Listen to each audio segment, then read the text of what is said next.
शुभ अपराह्न बच्चों, आज हम पढ़ेंगे पाठ 9 कारक परिचय। विभक्ति।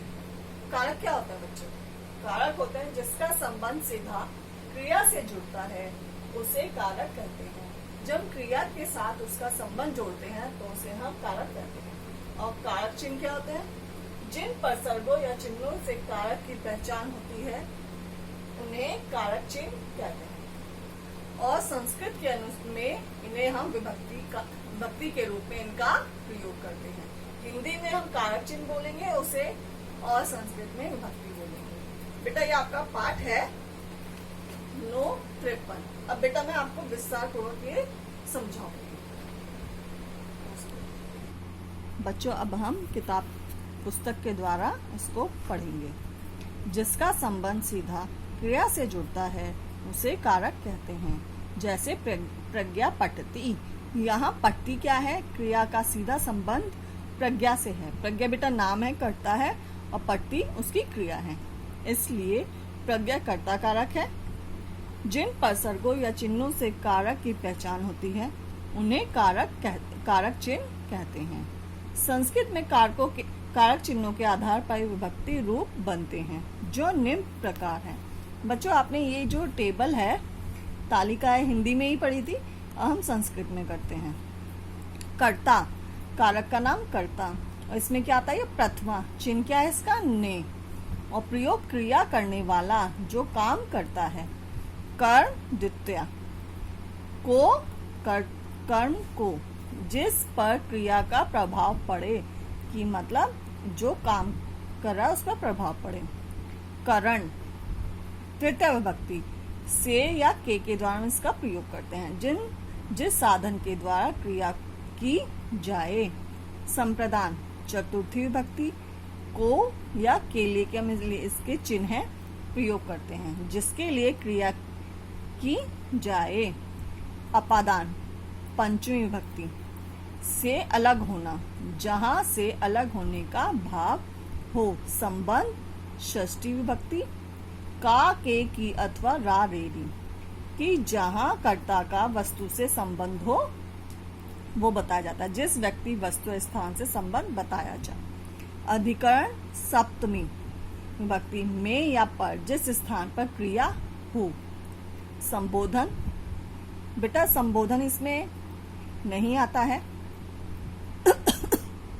इसका कोई चिन्ह नहीं है। हे, अरे, रे, भी, इसका क्या है? पुकारना। कभी कभी कर्ता कारक कर्म कारक चिन्ह के बिना भी प्रयोग किए जाते हैं।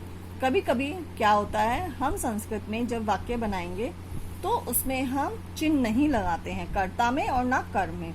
जैसे बालिका खाना खाती है। बालिका क्या है? कर्ता है, ठीक है, ये चिन्ह रहित है। हम चिन्ह सहित मतलब चिन्ह सहित है ना, चिन्ह लगाकर बालिका ने खाना खाया। ये बेटा हमने ने लगाया, ने नहीं लगाएंगे तब भी कोई इसमें परिवर्तन नहीं होगा। बालक आम खाता है, ये क्या होगा? उसका कर्म हो गया, ठीक है, ये हमारा क्या है? चिन्ह रहित। बालक आम को देखता है, ये क्या हमने इसमें चिन्ह लगाया, को आ गया, ये क्या है? आपका कर्म कारक। बच्चों अब आता है बालक अकारांत पुल्लिंग शब्द। बेटा मैंने आपको अर्धवार्षिक परीक्षा से पहले शब्द रूप कराए थे, उसको आपको मैंने अच्छे प्रकार से समझाया था। ये आपके उसी प्रकार वही है, मतलब उसके अनुसार ही है। इसमें हमने लिया है बालक का। विभक्ति दी गई है आपको, तीनों वचन दिए गए हैं और पुल्लिंग है ये, ठीक है। प्रथम विभक्ति में बालकः, बालको, बालकः। द्वितीय विभक्ति में क्या आएगा? बालकम, बालको, बालकान। तृतीय विभक्ति में बालकेन, बालकाभ्याम, बालके। चतुर्थी विभक्ति में बालकाए, बालकाभ्याम, बालकेभ्य। पंचमी विभक्ति में बालकात, बालकाभ्याम, बालकेभ्य। षष्ठी विभक्ति में बालकस्य, बालकयो, बालकानाम। सप्तमी विभक्ति में बालके, बालकयो, बालकेषु। संबोधन में हे बालक, हे बालको, हे बालकः। बच्चों मैंने आपको अर्धवार्षिक परीक्षा से पहले आपको अच्छी प्रकार से आपको टेबल बना के समझाया था, ठीक है। और नर, सैनिक, छात्र आदि अकारांत पुल्लिंग शब्दों के रूप इसी प्रकार चलेंगे। अकारांत क्या होता है? जो ये इसमें बालक में क है, इसका हम वर्ण विच्छेद करेंगे तो अ आएगा क के साथ, तो ये क्या हो जाएगा? अकारांत। इसी प्रकार से आपका बालिका आकारांत है। स्त्रीलिंग, स्त्रीलिंग का भी आपका मैंने आपको समझाया था, ये थोड़ा सा इसमें परिवर्तन होता है। इसकी विभक्ति है 3, इसके वचन हैं, और लिंग क्या है? स्त्रीलिंग। प्रथमा बालिका, बालिके, बालिकाः। द्वितीय विभक्ति में बालिकाम, बालिके, बालिकाः। तृतीय विभक्ति में बालिकया, बालिकाभ्याम, बालिकाभिः। चतुर्थी में आएगा बालिकाए, बालिकाभ्याम, बालिकाभ्यः। पंचमी विभक्ति में बालिकायाः, बालिकाभ्याम, बालिकाभ्यः। षष्ठी विभक्ति में बालिकायाः, बालिकयो, बालिकानां। सप्तमी विभक्ति में बालिकायां, बालिकयो, बालिकासु। संबोधन हे बालिके, हे बालिके, हे बालिका। ठीक है, हमने आपको कराए थे अर्धवार्षिक परीक्षा से पहले लता। ठीक है, अब आते हैं हम फल। फल क्या है बेटा? आपका अकारांत नपुंसक लिंग है। ठीक है, ये भी मैं आपको समझा चुकी हूँ। इसमें भी विभक्ति है, तीनों वचन है। प्रथमा विभक्ति में हमने पुस्तक पढ़ी थी, फलम, फले, फलानी। द्वितीय विभक्ति में फलम, फले, फलानी। बेटा दोनों एक से समान होते हैं।